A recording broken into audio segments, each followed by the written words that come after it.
नमस्कार मित्रांनो, अर्थसंकल्प 2024 शेतकऱ्यासाठी, तरुणासाठी व महिलांसाठी काय निर्णय घेण्यात आलेले आहे याची सविस्तर माहिती आपण या व्हिडिओच्या माध्यमातून घेणार आहोत। त्यासाठी व्हिडिओ शेवटपर्यंत पहा। आपल्या चॅनलवर पहिल्यांदा झाला असेल तर चॅनलला सबस्क्राईब करून ठेवा, अशाच नवनवीन अपडेट तुम्हाला भेटत जातील। चला तर मित्रांनो, व्हिडिओ सुरू करूया।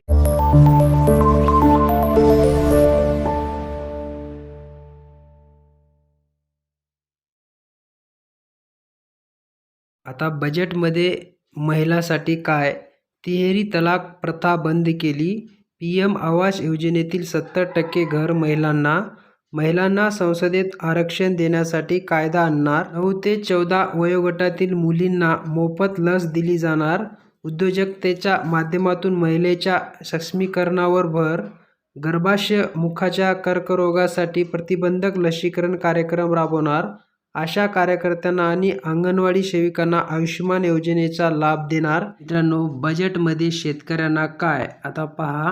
PM किसान योजनेतून 11.8 कोटी शेतकऱ्यांना सरकारी मदत।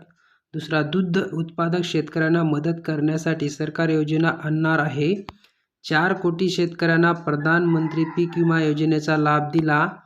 प्रधानमंत्री किसान सन्मान निधी रक्कम थेट शेतकऱ्याच्या खात्यात जमा। शेतीसाठी आधुनिक साठवणूक आणि पुरवठा साखळीवर भर इत्यादी शेतकऱ्यासाठी निर्णय घेण्यात आलेला आहे। आता बजेटमध्ये तरुणासाठी काय, युवकांना सशक्त करण्यासाठी सरकारचे प्रयत्न, देशाच्या तरुण पिढीचा अभिमान आहे। स्कूल इंडिया मिशन अंतर्गत 1.4 कोटी तरुणांना प्रशिक्षण देण्यात आले। तरुणाच्या उद्योजकीय आकांक्षांना चालना, पंतप्रधान मुद्रा योजनेअंतर्गत 43 कोटी कर्ज मंजूर। अशा प्रकारे तरुणांचा निर्णय घेण्यात आलेला आहे। व्हिडिओ आवडला असेल तर कमेंटमध्ये कळवा, व्हिडिओला लाईक करा, जास्तीत जास्त मित्रांना शेअर करा। भेटूया पुढच्या व्हिडिओमध्ये नवीन माहितीसह। तोपर्यंत जय हिंद, जय महाराष्ट्र।